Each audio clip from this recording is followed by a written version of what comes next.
মানুষ যখন নিজেকে পানিতে ভেজায় তখন সে কাপড় বদলায়, যখন নিজেকে ঘামে ভেজায় তখন সে ভাগ্য বদলায়, আর যখন সে নিজেকে রক্তে ভেজায় তখন ইতিহাস বদলায়।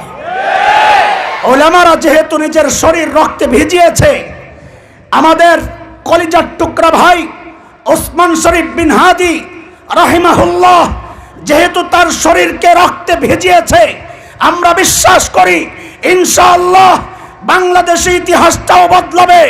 সব তন্ত্র মন্ত্র দেখা শেষ, অপেক্ষায় আছি আগামীর বাংলাদেশ হবে খেলাফতের বাংলাদেশ, ইসলামের বাংলাদেশ।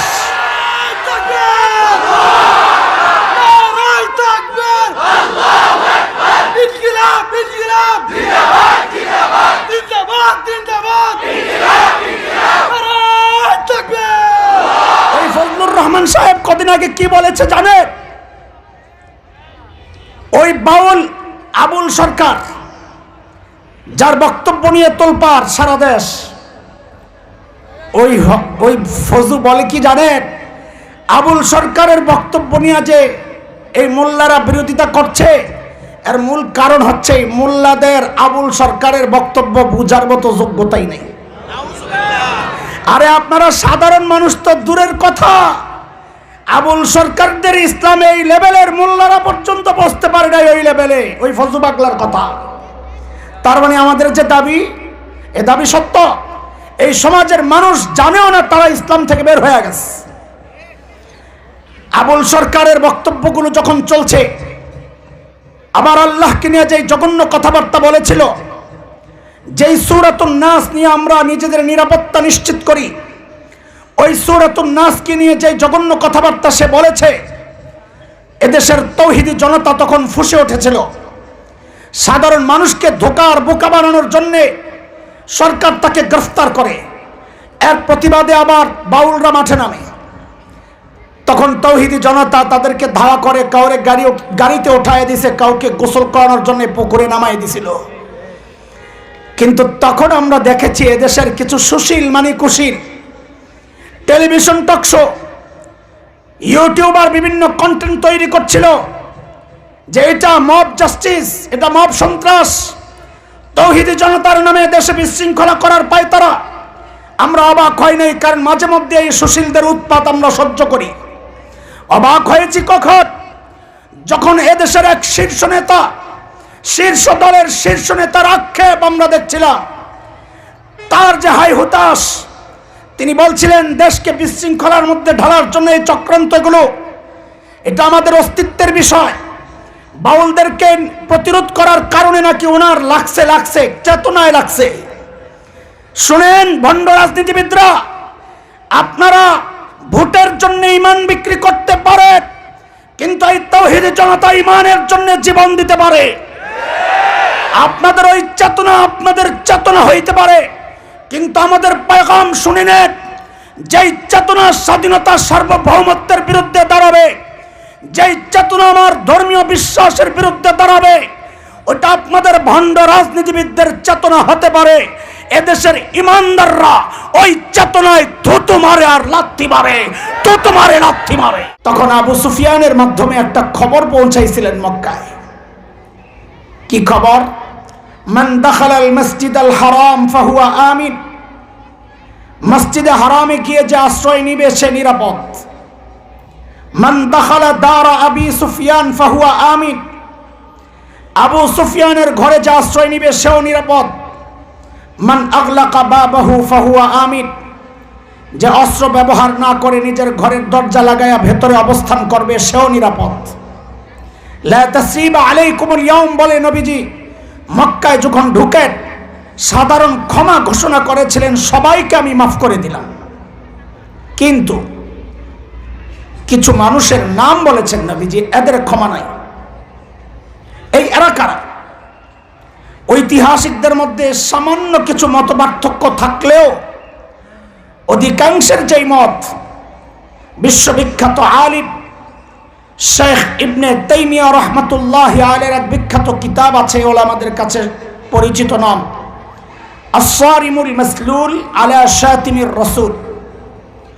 ওই কিতাবে শেখ ইবনে তাইমিয়া রহমতুল্লাহ আলাইহি 15 জনের নাম আনছে। 15 জন। কয়জন?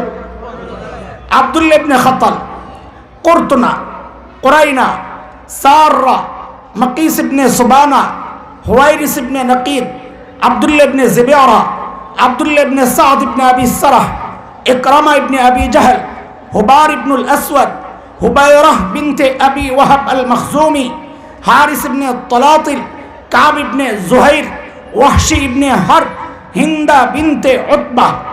নবীজি এই 15 জনের নাম ঘোষণা করেছিলেন, এই 15 জনকে যেখানেই পাওয়া যাবে ধৈরাই হত্যা করতে হবে।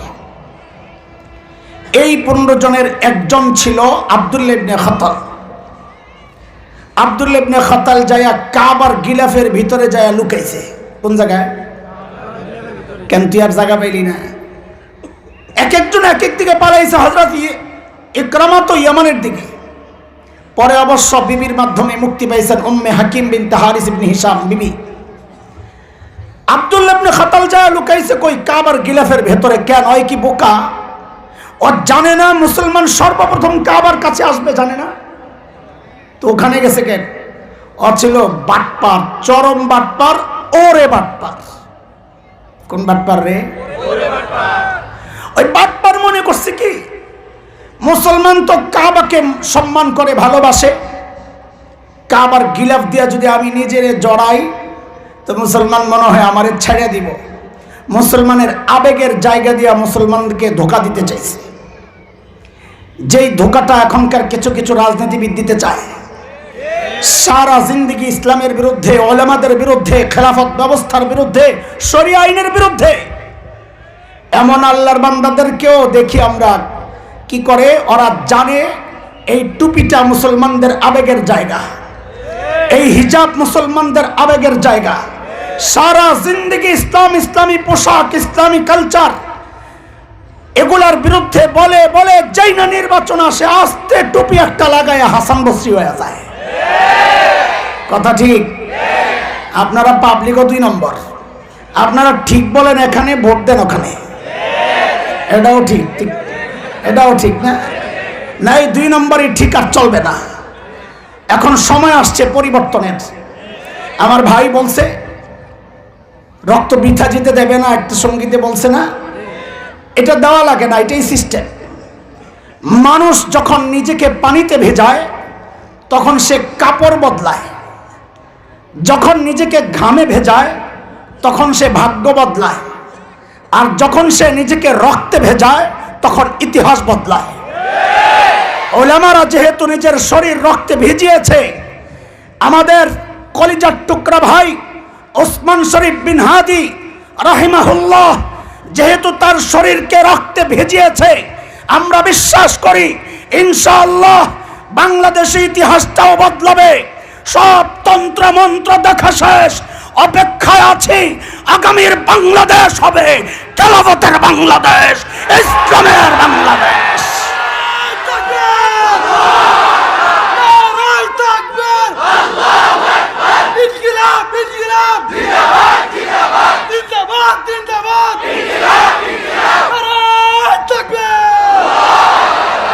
মোহতারাম হাজরিন, আব্দুল্লাহ ইবনে খাতাল যে লুকাইছে না কাবার গিলাফ তো একটু উঁচা, দেখছেন না?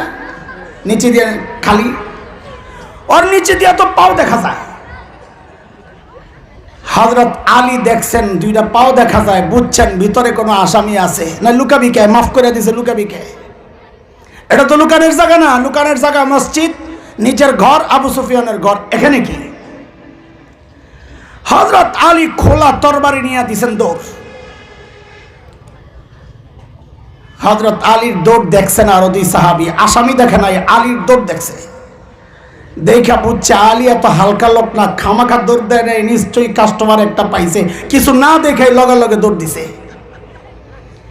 আব্দুল্লাহ ইবনে খাতালকে কাবার গিলাফের ভেতর থেকে বের করে জায়গায় ওর কল্লাটা ফালাইয়া মাকাম ইব্রাহিম এবং হাজরে আসওয়াদের মাঝখানে বর্ষা গাইরা, ওই বর্ষার মাথায় তার কল্লাটা ঝুলাইয়া দুনিয়ার মানুষকে দেখায় দেওয়া হয়েছে আল্লাহর নবীকে যারা গালি দিবে ওদের শাস্তি এমনটাই হওয়া উচিত। দোস্ত, আমাদের যে দাবি ছিল নবীর যুগেও মানুষ ইসলাম থেকে বের হয়েছে, ওই দাবির দলিল দিচ্ছিলাম। এই যে আব্দুল্লাহ ইবনে খাতাল সম্পর্কে পাওয়া যায়, অমুসলমান হয়েছিল মদিনায়। মদিনা থেকে মদিনার রাখালদেরকে হত্যা করে পশুগুলা নিয়ে পালায়া মক্কায় আইসা ইসলাম ত্যাগ করে। তাহলে কি বোঝা গেল? নবীর যুগেও মানুষ ইসলাম থেকে বের হইছে। পাইছেন? সাহাবীদের যুগেও বের হইছে। আজকের সৌদি আরবের রাজধানী রিয়াদ এর কাছের একটা অঞ্চল হচ্ছে ইয়ামামা। এই ইয়ামামার অনেক বড় এক গোত্র ছিল বনু হানিফ। এই বনু হানিফের অনেকে মুসলমান হলেও এক পান্ডা ছিল, নাম ছিল মুসাইলিমা, যা আমাদের কাছে পরিচিত মুসাইলিমাতুল কাজ্জাব নামে। এই মুসাইলিমাতুল কাজ্জাব মিথ্যা নবুয়তের দাবিদার। ওকে যারা অনুসরণ করেছে হযরত আবু বকরের জামানা, তারাও ইসলাম থেকে বের হয়েছে। প্রমাণিত হলো সাহাবীর যুগেও মানুষ ইসলাম থেকে বের হয়েছে। হযরত শেখ আবুল হাসান আলী নদভী বলেন, খুব সূক্ষ্ম কথা, একটু মনোযোগ লাগবে। শেখ আবুল হাসান আলী নদভী বলেন, ওই যুগেও মানুষ ইসলাম থেকে বের হয়েছে। এই যুগে 1000 গুণ বেশি বের হচ্ছে। পার্থক্য কি শুধু সংখ্যায়? হযরত বলেন, না, পার্থক্য সংখ্যার না, মূল পার্থক্য ভিন্ন। কি সেটা? হযরত বলেন, ওই যুগে যারা ইসলাম থেকে বের হয়েছে ওরা নিজেরাও জানতো আমরা আর মুসলমান নাই, ইসলাম থেকে বের হয়ে গেছে। যেই সমাজে মুরতাদ হয়েছে সমাজ জানতো ইসলাম থেকে বের হয়ে গেছে। কিন্তু আফসোস, এই যুগে তার চেয়ে 1000 গুণ বেশি মানুষ ইসলাম থেকে বের হচ্ছে। ও নিজেও জানে না আমি ইসলাম থেকে বের হয়ে গেছি। যেই সমাজে মুরতাদ হচ্ছে সমাজও জানে না সে ইসলাম থেকে বের হয়ে গেছে। বড় এক কঠিন অবস্থা যাচ্ছে। সে এমন এমন কথা বলছে শরীয়তের মানদণ্ডে সে মুসলমান থাকে না, অথচ তাকে যদি আপনি বলেন ভাই আপনার ঈমান নাই, সে খেপে যাবে। আমার ঈমান কেমনে থাকে না, এই সিদ্ধান্ত আপনি দিবেন না, আল্লাহ দিবে। আমার বাপ হজ করছে, আমার দাদা হজ করছে, আমার ঈমান কেমনে যায়? এটা বলে। সমাজ জানে না ইসলাম থেকে বের হয়েছে। আমি 3টা উদাহরণ দেই, তাহলে বুঝা আপনাদের জন্য সহজ হবে।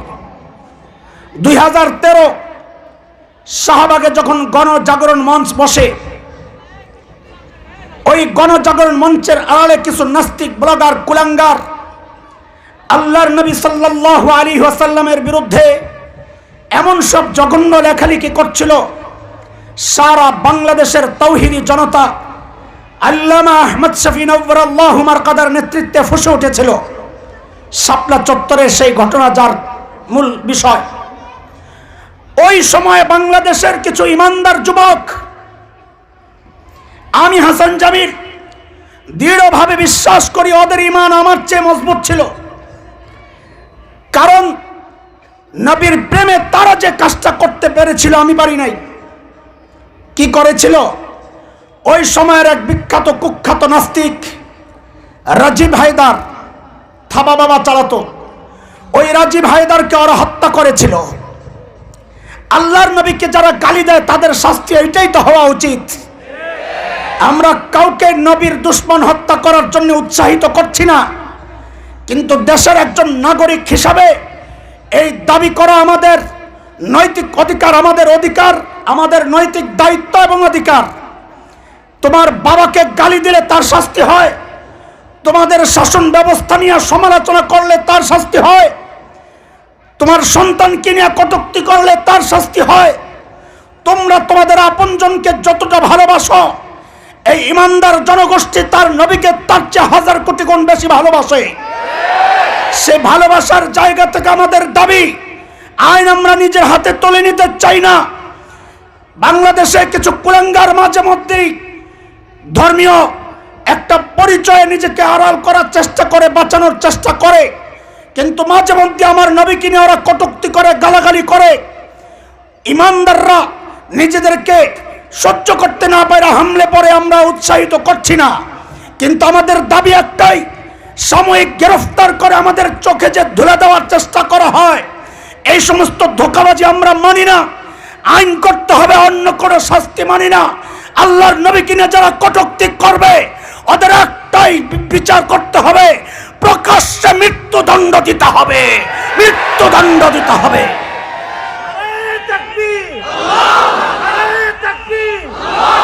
মুহতারাম হাজিরিন, সময় কম, কথা কম, একটু খেয়াল করেন। সমাজ জানে না তারা ইসলাম থেকে বের হয়েছে, প্রমাণ দিচ্ছিলাম। এই রাজীব হায়দারকে যখন হত্যা করা হয়, পলাতক শেখ হাসিনা সেদিন সংসদে দাঁড়ায় কি বলেছিল? রাজীব হায়দার হচ্ছে দ্বিতীয় মুক্তিযুদ্ধের প্রথম শহীদ। নাউজুবিল্লাহ, হয় বাড়ির জায়গা পড়ে না নাইলে জোরে পড়ে। আল্লাহর নবীর যে গালি দেয় তার তো ইমানই নাই, শহীদ কি করে হয়? বরং তাকে যারা শহীদ বলেছে তাদের ইমান নিয়েও আমাদের সন্দেহ আছে। শহীদ কেন বলল? সমাজ জানে না ইসলাম থেকে বের হয়েছে। শাহবাগের জানাজা হলো, কাফেরের জানাজা হয় কেন পড়া হলো? সমাজ জানে না ইসলাম থেকে বের হয়েছে। হ্যাঁ, আমরা জানি আপনাদের কারো কারো এই চিন্তা আসতে পারে, হুজুর আপনাকেও দোষ আছে, আপনারা জানাজা পড়াইলেন কেন? আপনারা জানাজা না পড়াইলে তার জানাজা হয় না। না, আমরা না পড়াইলেও হয়ে যাবে। কারণ ওই কুষ্টিয়ার এক কুলাঙ্গার এসপি বলেছিল, মোল্লারা খালি জানাজার হুমকি দেয়, মোল্লাকেও জানাজা লাগবে না, আমাদের জানাজা আমরা নিজে নিজে পড়ালাম। তারপরেও আমার ওই ভাইটার বিষয়টা একটু শুনেন।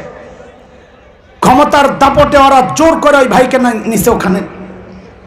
সচেতন ভাই, ওরা ওদের দাপট দেখাইছে, শক্তি দেখাইছে, আমার ভাইটাও তার শক্তি দেখাইয়া ওযু ছাড়া নামাজ পড়াইয়া দিছে। করবো কি বেটা, ইমান খাইব নাকি?